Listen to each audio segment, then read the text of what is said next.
Bonjour à toutes et à tous et bienvenue dans cette nouvelle vidéo consacrée encore une fois à l'univers des nouvelles technologies et aujourd'hui plus spécifiquement à un test de service après-vente et de service client. Et aujourd'hui c'est Photoservice qui passe à la moulinette puisque je leur ai fait une commande pour pouvoir réaliser un mur de photos que j'allais encadrer avec mes meilleurs clichés de voyage et force est de constater qu'il y a eu un gros souci sur la commande et donc ça m'a permis de tester leur service client et leur service après-vente. Et donc on va voir aujourd'hui ce que j'en ai pensé en termes d'expérience client et est-ce que le résultat a été probant, c'est-à-dire est-ce qu'à la fin eh bien, le problème constaté sur les produits a été résolu ou pas.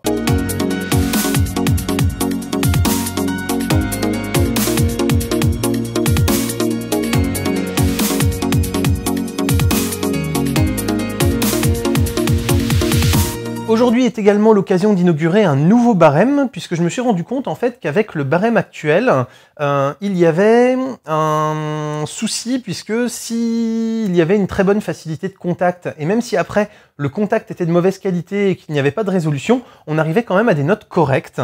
Donc j'ai pondéré de manière à ce que la partie prise en considération et la partie résolution finale du problème et résolution rapide du problème pèse un peu plus lourd, ce qui fait que le nouveau barème va maintenant être constitué ainsi. Alors je vais me retourner pour regarder mes notes. On a effectivement tout ce qui est facilité de contact, support en bon français et vitesse de prise en charge qui sont pondérés à seulement 1, alors que les frais à engager et le sentiment de prise en considération, lui, a un multiplicateur de 2, donc va peser déjà 2 fois plus lourd que les 3 premiers critères.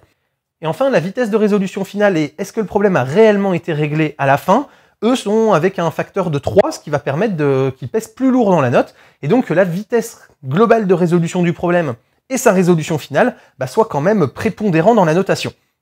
Et donc bien sûr je ne peux pas refaire les vidéos précédentes pour adapter la notation, mais le classement que je vais vous mettre aujourd'hui, où vous découvrirez donc le classement de Photoservice, sera affiché avec les nouvelles notes et les pondérations de chacun des précédents SAV que j'ai pu tester, ce qui vous permettra d'avoir un classement actualisé avec la pondération pour pouvoir voir qui, avec cette nouvelle notation, se tient toujours correctement et qui a été peut-être un petit peu rétrogradé au classement ou au contraire qui est remonté dans le classement puisque ça occasionne quand même quelques changements plutôt intéressants à regarder. Donc en tout cas, on attaque avec Photoservice et la facilité de prise de contact est excellente puisque on trouve très facilement le lien contactez-nous, contactez le service client sur le site internet. Donc à ce niveau-là, pas de souci, c'est extrêmement simple à trouver, c'est pas caché, il faut pas aller voir dans les conditions générales à la page 42 sur 56.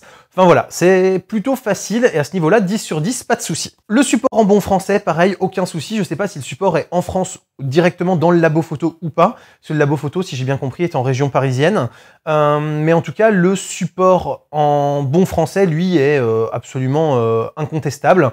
Il n'y a aucun souci à ce niveau-là. Et je veux dire, voilà, on est parfaitement pris en charge avec un français qui est parfaitement intelligible. Donc, aucun souci à ce niveau-là non plus. Pour la vitesse de prise en charge, là, j'ai mis 9 sur 10 et pas 10. Parce que le 10, c'est dans l'heure. C'est-à-dire il faut avoir la première réponse dans l'heure. Donc ça, le but, c'est vraiment de tester la réactivité. Mais 9 sur 10, c'est quand même dans les 12 heures. Donc ça reste une excellente note. Et en plus, maintenant, avec la pondération à 1 seulement de cette vitesse de prise de premier contact et de prise en charge du problème, l'impact, on va dire, si on est sur 24 ou 48 heures de délai pour une première prise de contact, n'est pas non plus excessif. Donc voilà. Mais en tout cas, on n'est pas dans l'heure. On est à un petit peu plus que ça. Mais ça reste excellent. Une douzaine d'heures, donc une demi-journée pour commencer à établir le contact avec un service client. Je veux dire, il n'y a rien à dire à ce niveau-là. Ils ont été très réactifs. Et c'est là que les choses se corsent, c'est avec le prochain critère qui sont les frais à engager. Puisque on m'a indiqué que j'allais devoir en fait renvoyer les produits défectueux à mes frais pour pouvoir éventuellement ensuite me les faire changer. Donc ça m'a plutôt déplu. Puisque à partir du moment où il y a un problème sur le produit, eh bien il est normal que ce soit eux qui assument ce problème-là et qui fassent le nécessaire pour changer le produit comme il se doit. Et donc pour vous expliquer le problème que j'ai eu, j'ai demandé donc des tirages photos qui avaient pour but d'être exposés. Donc le but c'est aussi de montrer un peu le meilleur de mes clichés et ce que je suis capable de faire sur du cliché de voyage. Ça a été travaillé aux petits oignons en termes de cadrage puisque les cadres que j'ai choisis ne sont pas les cadrages nominaux des photos. Donc j'ai retravaillé mes cadrages en conséquence pour vraiment que ce soit au poil de cul près. Et quand j'ai reçu mes images, eh bien elles étaient légèrement recadrées. Alors c'est pas énorme, mais si on regarde, ça fait à peu près comme si vous aviez à peu près 2-3 mm de bordure qui sont recadrés sur l'ensemble de l'image. Ce qui fait que j'avais des trucs qui étaient complets, qui venaient fermer mon image, qui se retrouvaient tronqués, ou des éléments qui permettaient d'être un peu visibles sur le bord et qui se retrouvaient coupés aussi. Enfin, ça changeait l'image, et même si effectivement la photo en elle-même était très bien imprimée, qu'en termes de colorimétrie, j'étais très content du résultat, puisque avec la calibration que j'ai sur mes écrans, je me suis totalement retrouvé dans leur impression. Donc au niveau balance des blancs, au niveau couleur, etc., au niveau qualité du détail de l'impression, je veux dire, le produit est extrêmement quali, il n'y a pas de souci là-dessus, et d'un très très bon rapport qualité-prix. Mais ce recadrage posait un vrai souci pour de la photo qui allait être exposée et aux yeux de tous. Et donc quand je les ai contactés, on m'a tout simplement répondu que oui, c'était comme ça, et que si j'avais regardé les miniatures, alors sur mon écran, les miniatures s'affichent vraiment, c'est des timbres-poste, c'est absolument impossible de déterminer les quelques pourcents de troncage qu'il y a. Et en regardant en fait les miniatures sur le site, j'aurais dû me rendre compte que c'était tronqué, et que de toute façon, ça sert à rien de refaire les tirages, puisque le résultat sera rigoureusement identique. Donc en gros, c'était à moi de prévoir une marge pour que ensuite ça puisse être tronqué, ou de m'amuser à faire plusieurs versions de mes clichés, à les renvoyer sur le site malgré une ergonomie qui est pas super géniale, pour pouvoir après, avec ce mini timbre-poste, me rendre compte si mon image, une fois tronquée par leur système, allait être bonne ou pas. Donc ça, à ce niveau-là, c'est quand même pas super top, en sachant qu'en plus, donc, je les avais mises pile poil au ratio d'impression, et qu'on m'a répondu, oui, mais ça c'est un ratio, on va dire, marketing, et le ratio réel, il est légèrement différent de quelques millimètres, c'est ce qui explique que ce soit tronqué. Et putain, vous êtes un site de photos, vous êtes un site fait pour des tirages photos, dans ce cas-là, ayez la dénomination commerciale, mais ayez aussi en gros et en visible, et qu'on n'ait pas à chercher dans 15 sous-rubriques, la taille réelle d'impression. Ou voilà, donner le ratio réel en 1, quelque chose, je sais pas, mais donner une info qui permet à celui qui veut faire le ratio pile poil nickel et que sa photo ne soit pas recadrée, avec le bon ratio, quoi. À un moment, si vous donnez pas toutes les infos, c'est évident que le produit final sera pas bon. Et donc, en termes de considération, en termes de sentiment de prise en considération, c'est tout simplement 0. Puis en gros, on m'a mis un bon fuck-off, quoi. On m'a dit, ouais, effectivement, vos photos sont pas celles exactement que vous nous avez envoyées, mais c'est comme ça et pas autrement, et démerdez-vous avec ça, quoi. Donc ça, forcément, en termes de service client, c'est tout sauf pertinent pour la prise en considération. Ensuite, en termes de vitesse de résolution finale, on est à 0. Puisqu'on est largement à plus de 10 jours, puisqu'entre mon premier mail et le dernier mail où j'ai vraiment lâché l'affaire, en fait, il s'est écoulé plus de 10 jours, mais surtout, en fait, il n'y a pas eu de résolution finale, puisque le résultat du contact avec le service client, ça a été, de toute façon, si on refait les tirages, ce sera exactement la même chose. Donc voilà, il n'y a pas eu du tout de proposition pour éventuellement avoir des légères marges blanches, éventuellement en haut et en bas de mes images pour récupérer les côtés, ou voilà, non, il n'y a eu aucune proposition technique qui m'était faite pour avoir l'entièreté de mon image d'imprimé. Simplement me dire on peut pas faire autrement, c'est comme ça, et voilà.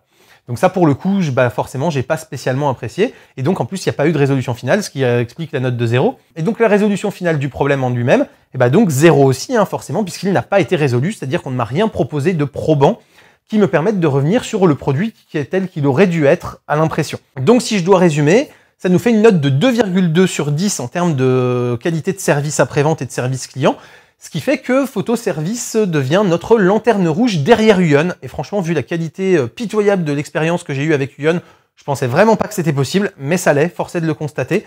Et donc, si j'avais un conseil à vous donner plus généralement concernant Photoservice, c'est que leurs produits sont quali, en termes de qualité d'impression, en tout cas, puisque j'ai pas testé après les livres pour les relire ou quoi, mais que ce soit les tout petits formats de photos que j'ai demandé ou les plus grands, la qualité d'impression est là. Je veux dire, le piqué est bon, je l'avais pris en papier mat photo, et franchement, la qualité qui en ressort est très bonne. En termes de balance des blancs, en termes d'exposition, de colorimétrie et tout est absolument nickel, si vous avez bien sûr démarré avec un écran calibré, et donc que vos photos sont correctement affichées sur votre écran, bien évidemment.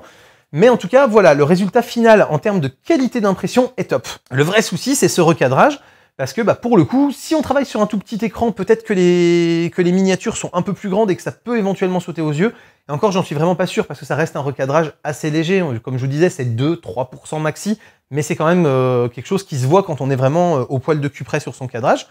Et au final, visiblement, il n'y a aucune fonction sur le site qui permette de dire en gros, ne recadrez pas mon image, imprimez tout, quitte à avoir éventuellement des marges à redécouper proprement après au cutter ou quoi que ce soit. Non, là visiblement, il n'y a rien qui soit proposé en ce sens et qui permette effectivement après d'avoir le produit fini tel que vous l'avez uploadé sur le site en termes d'images de base et d'images de travail. Donc ça, c'est quand même dommage parce que ça veut dire que si vous demandez un livre photo, si vous demandez un tirage grand format, si vous voulez réaliser un book, si vous voulez faire votre bouquin de photos après mariage, après des choses comme ça,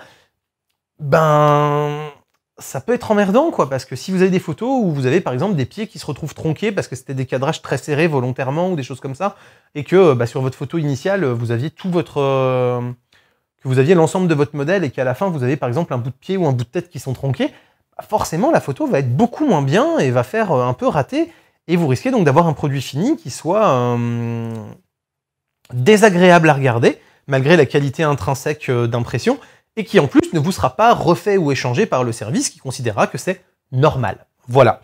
J'espère en tout cas que cette vidéo vous a plu et vous aura appris des choses, qu'elle vous guidera dans vos futurs actes d'achat. Vous connaissez la musique hein, comme d'habitude, hein, pensez au clap, le commenter, liker, vous abonner et partager. N'hésitez pas également à faire un tour sur Tipeee et sur Utip pour pouvoir soutenir la chaîne financièrement. Surtout que maintenant sur Tipeee comme sur Utip, vous pouvez la soutenir sans bourse déliée, c'est-à-dire que vous pouvez regarder des publicités ou des vidéos qui vont permettre de générer un peu de revenus pour la chaîne.